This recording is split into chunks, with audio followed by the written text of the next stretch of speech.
नमस्कार, आप देख रहे हैं खबर दोपहर और मैं हूं आपके साथ विभा उपाध्याय। 7 जून यानी कि कल की तारीख जब राजधानी पटना को उत्तर बिहार से जोड़ने वाले महात्मा गांधी सेतु के पूर्वी लेन को आम लोगों को समर्पित कर दिया जाएगा।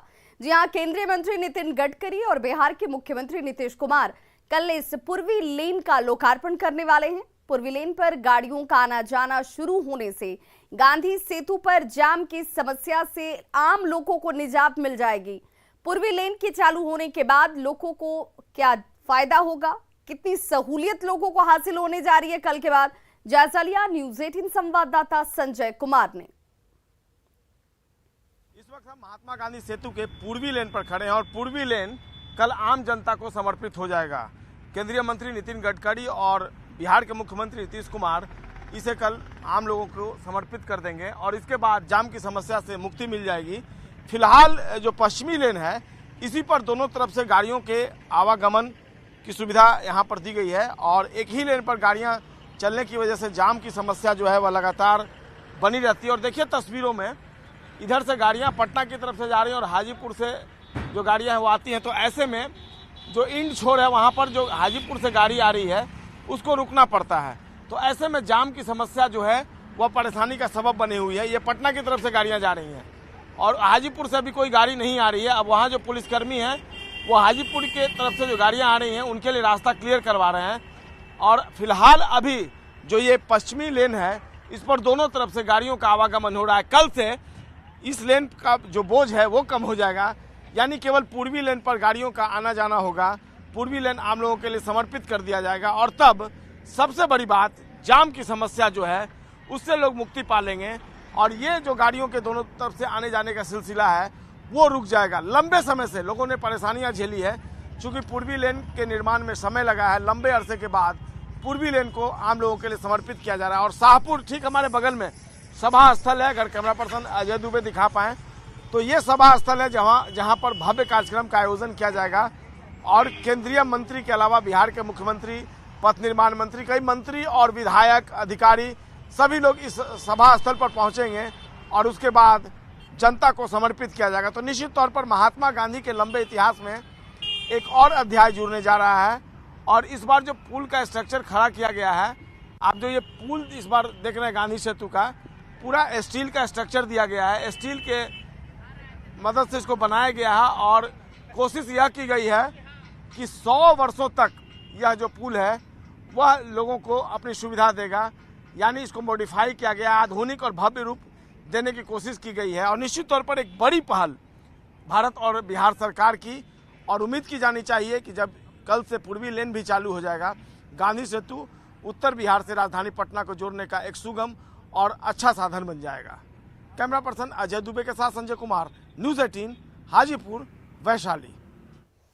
बिहार विधान परिषद की 3 सीटों पर आरजेडी के प्रत्याशियों ने नामांकन किया, जिसमें आरजेडी के नॉमिनेशन में लालू प्रसाद की भी मौजूदगी रही। और देखिए तस्वीरें आपके सामने हैं, जहां नेता प्रतिपक्ष तेजस्वी यादव अपने पिता को लेकर विधानसभा पहुंचे नामांकन की प्रक्रिया में शामिल होने के लिए।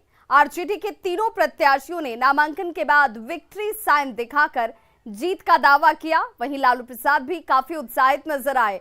नामांकन के बाद प्रत्याशियों से बात की हमारे सहयोगी आनंद अमृतराज ने।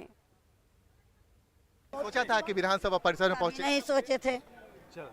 अंबेडकर के बाद दूसरा अंबेडकर, लालू प्रसाद जिंदाबाद जिंदाबाद। लालू जी का आशीर्वाद लिया नामांकन का? हाँ लिए, मेरे पिताजी हैं, लेंगे नहीं। क्या बोले लालू जी? आशीर्वाद दिए। क्या बोले, क्या आपको क्या समझा, कैसे राजनीति? जनता को सेवा करना, आशीर्वाद दे दिया कि जनता को सेवा करना। पहले तो मैं भाग्यशाली हूँ कि राष्ट्रीय अध्यक्ष जी मेरे नॉमिनेशन में है और ये जो तेजस्वी यादव का नारा है A to Z का, उन्होंने करके दिखाया।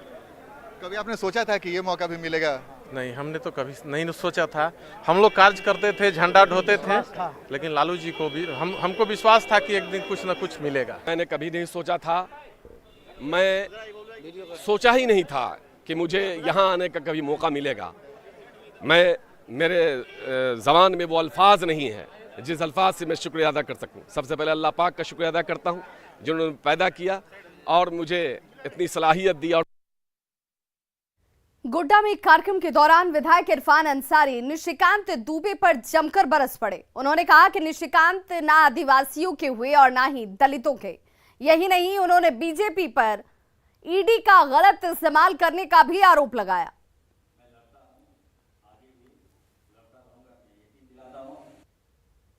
देखिए, निशिकांत दुबे जी को मैं कहूँगा, ठीक है, आप ना आदिवासी के हैं, ना दलित के हैं, ना अल्पसंख्यक के हैं, ना ओबीसी के हैं। आप तो कम से कम अपना जात भाई का तो होइए।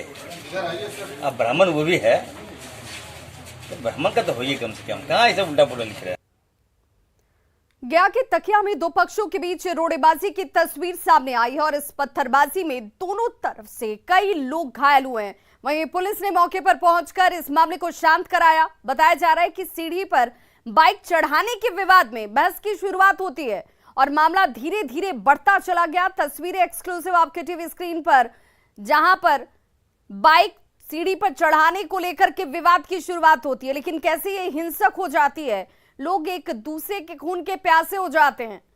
पत्थरबाजी शुरू कर दी गई। पुलिस ने 4 लोगों को हिरासत में लिया है और फिलहाल इस मामले की जांच जारी है।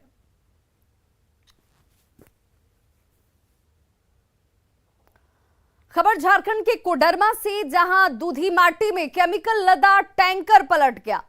हैरत की बात रही कि बिना केमिकल पहचाने मौके पर पहुंचे लोग इस केमिकल को लूटने में भी जुट जाते हैं।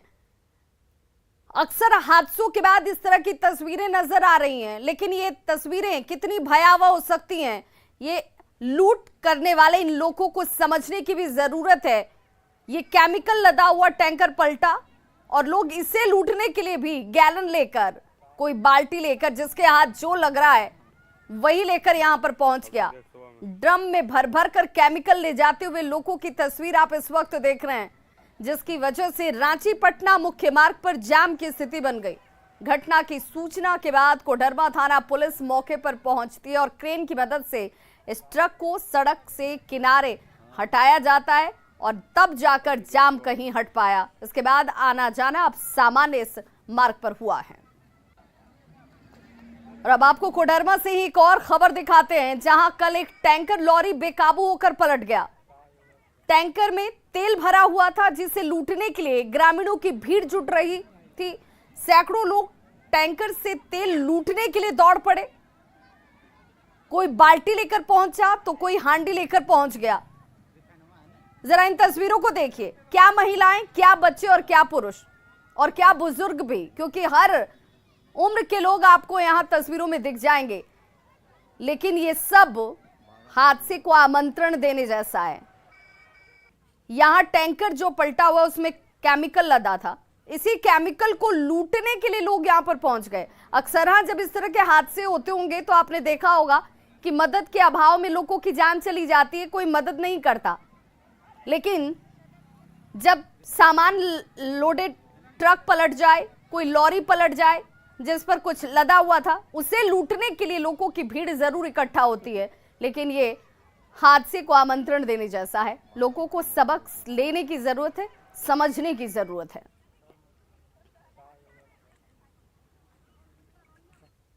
बोकारो में जियाडा के लोहांचल में बन रही सुपर स्पेशलिटी हॉस्पिटल के सामने शुक्रवार को अवैध अतिक्रमण को हटा दिया गया। अतिक्रमण हटाया जरूर गया। प्रशासन के बुलडोजर से बेघर लोगों ने विधायक विरंची नारायण से मुलाकात की और अपने आप को पुनर्वासित कराने की मांग करते नजर आए। वहीं मुलाकात के बाद विधायक की तरफ से दिए गए आश्वासन से लोगों में खुशी है, लोगों ने राहत की सांस ली। वहीं विधायक विरंची नारायण से बात करने की कोशिश की गई तो उन्होंने इस पर अपनी प्रतिक्रिया देने से इनकार कर दिया। उन्होंने कोई प्रतिक्रिया तो इस पर नहीं दिया। आपको बताते चले कि अब तक बेघर लोगों के रहने के कोई इंतजाम नहीं हुए। इस अतिक्रमण की वजह से इनके पहले के मकानों को तोड़ दिया गया। अब ये लोग खुले आसमान के नीचे रहने को विवश हैं। तो पहली तस्वीर 3 जून की है, जब अतिक्रमण हटाया जा रहा था। लोग इसका विरोध भी कर रहे थे, लेकिन चूंकि सरकारी जमीन का अतिक्रमण कर आवास बनाए गए थे, नोटिस दिया गया कि इसे खाली करना होगा। कुछ लोगों ने अपनी स्वेच्छा से खाली किया और कुछ लोगों को जबरन हटाया गया, जिसके बाद विधायक विरंची नारायण जो हैं उन्होंने आश्वासन दिया कि आपको पुनर्वासित किया जाएगा, लेकिन अभी तक स्थिति जस की तस है। मेरा अनाज पानी सब उसी में दबा हुआ है। कल से हम लोग भूखे प्यासे ऐसे बैठे हुए हैं। चल के देख लीजिए, देखने वाला चीज है। बक्सा पेटी दीवान सब दबाल है। विधायक जी बोले कि पेंटा स्कूल के बगल में हम लोग घर बनवा देते हैं। ईटा पर हमको कहाँ, हम साहसी नहीं, हम कहाँ से ले जाएंगे? आप लोग हमको वहाँ ले जाकर बनवा दीजिए। बना के दे तो जाए तब हम रह जाए। बना के दे हाँ, और नहीं तो आप लोग तब तक कहाँ रहेंगे? तब तक घामा जोर जाए, हमारा रहल बन जाए, कहाँ जाइए। रामगढ़ में पतरातू प्रखंड के कुर्से में मुंडा पूजा धूमधाम से संपन्न हुआ। इस मौके पर भक्त लोहे के हुक के सहारे बनस झूला पर झूलते नजर आए। साथ ही दहकते अंगारों पर चलकर शिव भक्ति में विश्वास का भी परिचय देते हुए आपको लोग दिख रहे होंगे। इस मौके पर फुलकुंदी, लोटन सेवा समेत जल भरी के अनुष्ठान पूरे किए गए। वहीं मंडा पूजा के समापन समारोह में बंगाल से आए कलाकारों ने आकर्षक नृत्य भी प्रस्तुत किए। इस मौके पर आयोजित मेले में 20 गांव के हजारों ग्रामीण जुटे हुए थे। इस दौरान बड़का गांव विधायक अंबा प्रसाद ने पूर्वजों की धरोहर को आने वाली पीढ़ी के लिए संजोकर रखने पर जोर दिया। छपरा में एक पिता असाध्य रोग से बीमार अपने बेटे के अपने घर को ही आईसीयू में तब्दील कर देता है। 5 सालों से 8 साल का आदिल अपने ही घर में वेंटिलेटर सपोर्ट पर है। बेटे के इलाज में पिता ने जो कुछ भी था सब कुछ बेच दिया। आदिल की सांसों के लिए अब सिर्फ सरकार से उम्मीद है। खेलना चाहता हूँ, पढ़ना चाहता हूँ।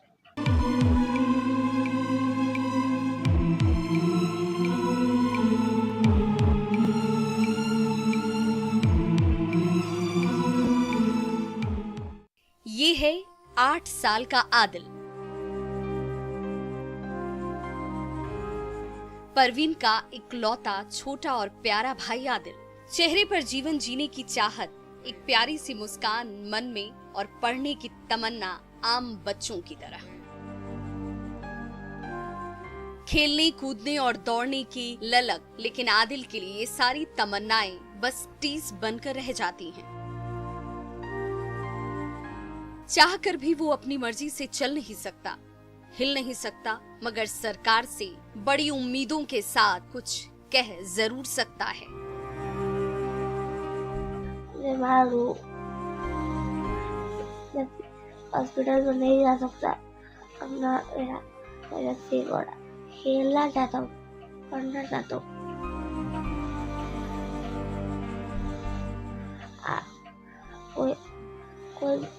कोई मदद नहीं करता, सरकार भी नहीं। आदिल ठीक होना चाहता है, आदिल पढ़ना चाहता है, आदिल दौड़ना चाहता है, लेकिन बीमारी है कि उसकी हिम्मत को चुनौती दे रही है। 5 साल से आदिल GBS सिंड्रोम नामक असाध्य रोग से पीड़ित है। पिता ने बेटे को स्वस्थ सांसें देने के लिए पटना से लेकर दिल्ली तक खूब दौड़ लगाई। इलाज के लिए परिवार ने घर, जमीन और जेवरात सब कुछ लगा दिया। लाल के इलाज में सब कुछ स्वाहा हो गया। आर्थिक हालात जर्जर हो गए, इसलिए अब सरकार से गुहार है। देखिए, सरकार से मांग करने वाली बात है कि अगर सरकार चाहे तो हमारे बच्चे को कहीं भी ले जाके इलाज करा सकती है। इसके लिए हम लोग जाने के लिए तैयार हैं। अगर संभव हो तो हमारे बच्चे को इलाज करवाए, इसे अपने पैरों पे खड़ा करे। मेरा बच्चा ठीक होना भी चाहता है और पढ़ना भी चाहता है और आगे बढ़ना भी चाहता है। तो हम चाहेंगे इस बच्चे की दिल को रखा जाए और हमारे बच्चे को बेहतर से बेहतर अगर इलाज हो तो कराया जाए। अस्पताल का खर्च उठा नहीं सकते और इसीलिए अब घर की 4 दीवारी ही आदिल के लिए अस्पताल का आईसीयू बन गई। बिस्तर पर लेटे लेटे वेंटिलेटर के सहारे जिंदा रहने की जंग लड़नी पड़ रही है। मजबूर माँ बाप सीसीटीवी से 24 घंटे अपने लाडले को निहारते रहते हैं। तो माँ बाप के दर्द का अंदाजा लगाना मुश्किल नहीं। लेकिन तमाम मुश्किलों के बावजूद आदिल अपने पैरों पर खड़ा होना चाहता है, अपने घर आंगन में दौड़ना चाहता है, अपने सपने को जीना चाहता है। लेकिन ये सब कुछ तभी मुमकिन है जब सरकार मदद के हाथ बढ़ाए। न्यूज़ 18 के लिए छपरा से संतोष गुप्ता की रिपोर्ट।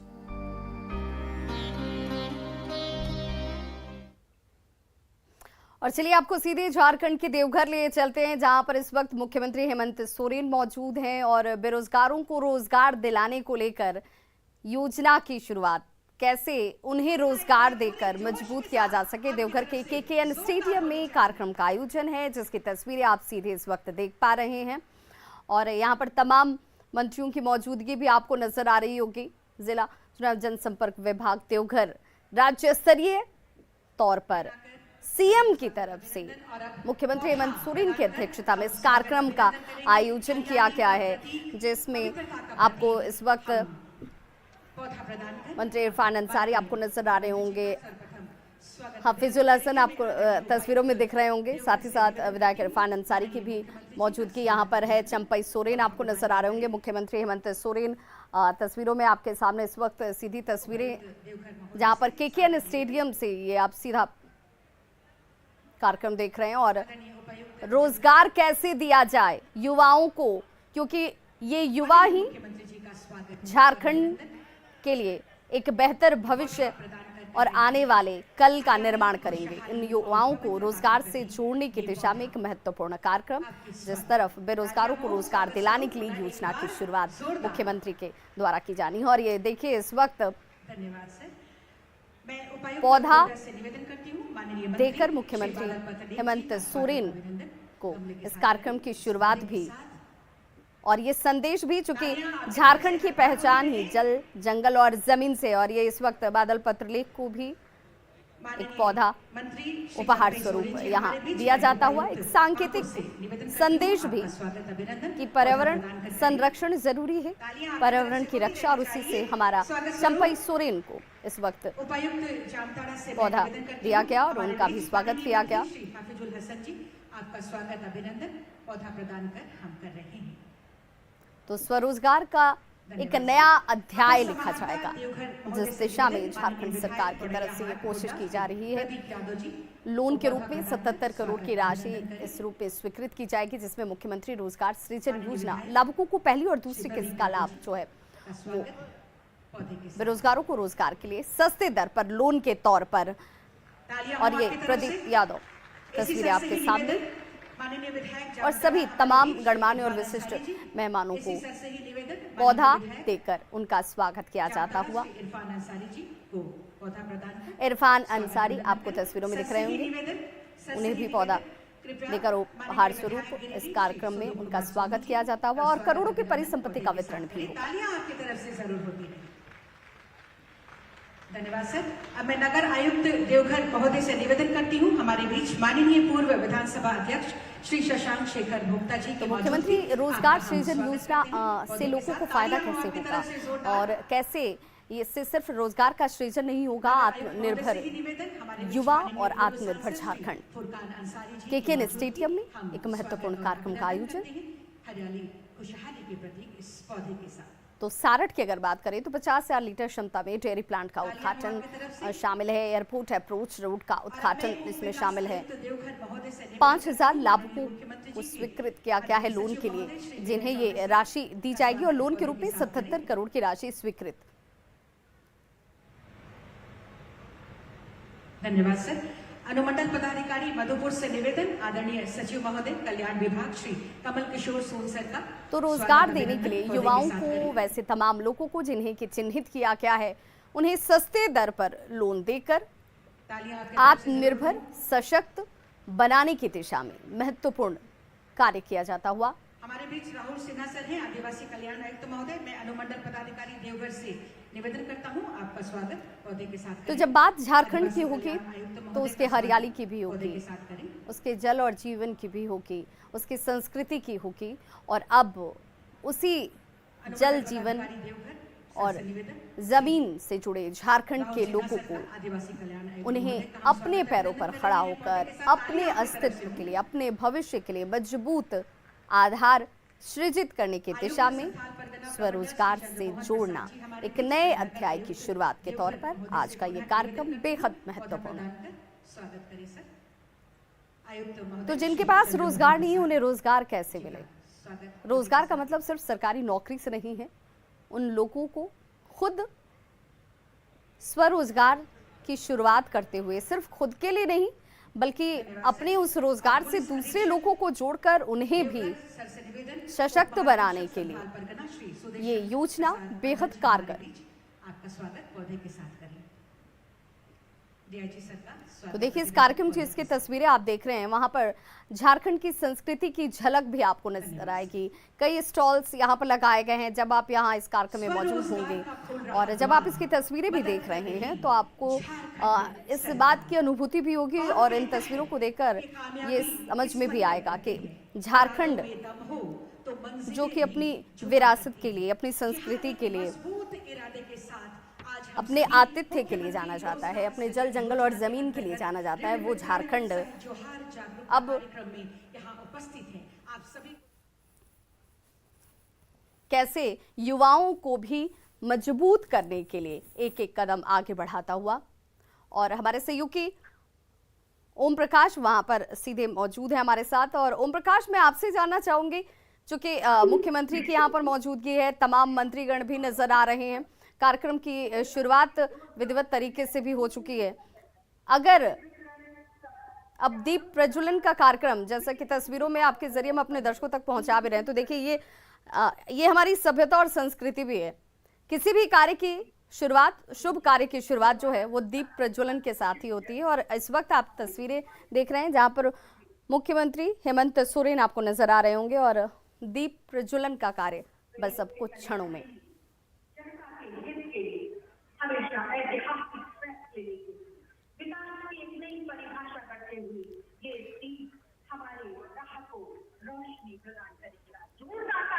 तो देखिए ये दीप प्रज्वलन के साथ ही कार्यक्रम का विधिवत उद्घाटन हो चुका है और मुख्यमंत्री रोजगार सृजन कार्यक्रम, जिसे दीप प्रज्वलित कर अब इस कार्यक्रम की शुरुआत जो है वो विधिवत तरीके से की जा चुकी है। और हमारे सहयोगी ओम प्रकाश हमारे साथ कार्यक्रम स्थल से सीधे जुड़े हुए हैं। ओम प्रकाश, अगर मैं आपसे जानना चाहूँ, चूंकि ये अपने आप में बहुत खास हो जाता है जब बात रोजगार की होती है, युवाओं को जोड़ने की होती है, उन्हें ये संदेश देने की होती है कि आपके लिए सरकार खड़ी है, सरकार आपको स्वावलंबी बनाएगी, सशक्त बनाएगी, उस दिशा में इस कार्यक्रम की बहुत महत्वपूर्ण भूमिका। जाहिर तौर पर अगर किसी भी देश या प्रदेश के विकास की बात की जाए तो रोजगार उसमें एक अहम जरिया होता है जिसके जरिए पूरे प्रदेश की कहानी या फिर तस्वीर जो है वो गढ़ी जा सकती है। उस प्रदेश के विकास की कहानी युवाओं के हाथों में होती है और युवाओं को जब तक रोजगार न मिले तब तक वो कैसे प्रदेश का भविष्य गढ़ पाएंगे, ये अपने आप में एक बड़ी विडंबना है। लेकिन देखा जाए तो झारखंड सरकार इसी दिशा में पहल करती हुई नजर आ रही है और इस वजह से रोजगार योजना की शुरुआत साल 2021 फरवरी में की गई थी, लेकिन इस योजना का उतना प्रचार प्रसार नहीं हो पाया था, जिसे अब एक नया रूप दिया गया है ताकि पूरा जो आयोजन है, रोजगार सृजन योजना है, ये इसकी जो पहचान है, लोग इसे जन जन तक पहुंचाया जा सके, तो इसे लेकर यहाँ पर ऋण वितरण सह जागरूकता कार्यक्रम का आयोजन किया गया है। यहाँ पर तमाम जो लोग हैं, जो लाभुक आएंगे, उन्हें लोग कहा जाए तो सब्सिडाइज रेट पर कर दिया जाएगा। ओम प्रकाश, सवाल यही कि जिन 5000 लाभुकों का चयन किया गया है या जिन्हें भी चिन्हित किया गया है, जिन्हें इस योजना का लाभ हासिल होगा, उन्हें सशक्त और स्वावलंबी बनाया जाएगा, चयन का आधार क्या रखा गया, कैसे इन लोगों को चयनित किया गया जिन्हें ये लाभ मिलने जा रहा है?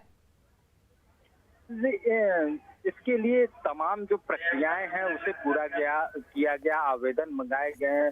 जाहिर तौर पर लोगों ने अपना प्रपोजल दिया कि उन्हें किस तरह का कार्य चाहिए जिसमें दिव्यांग हो, उन लोगों को भी तरजीह दी गई ताकि वहीं पर जो पिछड़े समाज के लोग आते हैं उन लोगों को भी तरजीह दी गई, आर्थिक रूप से जो पिछड़े हैं उन्हें भी तरजीह दी गई। और इसी वजह से अगर कहा जाए तो एक तमाम प्रक्रिया के होते हुए यहाँ पर पहुंचा गया है। और यहाँ पर अगर देखा जाए तो 50,000 से जो लोन है वो 25 लाख रुपए तक का लोन जो है वो दिया जा रहा है। अभी देख सकते हैं कि जो झारखंड के चंपई सोरेन जो विधायक मंत्री हैं अनुसूचित जनजाति, अनुसूचित जाति पिछड़ा वर्ग कल्याण विभाग के, वो भी अपनी योजनाओं के बारे में पूरी जानकारी दे रहे हैं। और जाहिर तौर पर सरकार के द्वारा किए गए अधिकारियों को भी बताने का कार्य करेंगे। साथ ही इस योजना से लोगों को कितना लाभ हो। बिल्कुल ओम प्रकाश, जिन स्टॉल्स की तस्वीरें हम दिखा रहे हैं, यहाँ पर जितने स्टॉल्स यहाँ लगाए गए हैं वहाँ पर झारखंड की संस्कृति भी दिखेगी। वहाँ के स्थानीय जो कलाकार हैं या स्थानीय स्तर पर जो व्यवसाय से जुड़े हुए लोग हैं, उन लोगों के हाथों से बने और तैयार सामानों को भी हम देख पा रहे हैं। तो एक तरीके से हम ये भी मानकर चलें कि लोकल को कैसे आगे बढ़ाया जाए, उसे लेकर वोकल होने की भी कोशिश यहाँ पर की जा रही है सरकार की तरफ से कि आप ऐसे सामानों को खरीदिए भी, उसको आगे भी बढ़ाइए, प्रचारित प्रसारित भी कीजिए। जी बिल्कुल, कहा जाए तो तमाम जो यहाँ पर स्टॉल्स लगाए गए हैं उसमें ऐसे भी स्टॉल लगाए गए हैं जो कि जाहिर तौर पर यहाँ के लोगों के द्वारा ही बनाए जा रहे हैं, झारखंडियों के लोगों के द्वारा ही बनाए जा रहे हैं और उसे लेकर ही यहाँ पर स्टॉल्स लगाए गए हैं। और देख सकते हैं कि इन जो स्टॉल्स हैं उसमें महिलाएं जिन सामानों को बनाती है वही सामान इन स्टॉलों पर रखे हुए हैं ताकि लोग उसके बारे में जाने। वहीं एक देवघर मार्ट योजना की भी शुरुआत की गई है ताकि जो लोग हैं वो वहां पर जाकर इन्हें एक्सपोर्ट तक की सुविधा मिल रही है। तो कहा जा सकता है एक बृहद पैमाने पर इसका प्रचार प्रसार किया जा रहा है, लोगों को जोड़ा जा रहा है। ऐसे व्यवसायियों को या ऐसे रोजगार से जुड़े हुए लोगों को बाजार मुहैया हो सके, बाजार उन्हें मिलेगा तभी वो अपने सामान को वहां पर रख पाएंगे या वो सामान लोगों की नजर में आ पाएंगे, उसका प्रचार प्रसार होगा। ये भी बहुत महत्वपूर्ण हो जाता है कि उस दिशा में सरकार क्या सोचती है और किस तरीके से उसका क्रियान्वयन किया जाता है। दूसरा सवाल मेरा ये ओम प्रकाश की, चूंकि बात महिलाओं की हो रही है, स्वरोजगार की हो रही है, स्वावलंबन की हो रही है, तो महिलाओं का इसमें प्रतिशत क्या है? इसमें महिलाओं की भागीदारी के लिए या उनके लिए क्या विशिष्ट तमाम तैयारियों के बीच क्या प्रावधान है?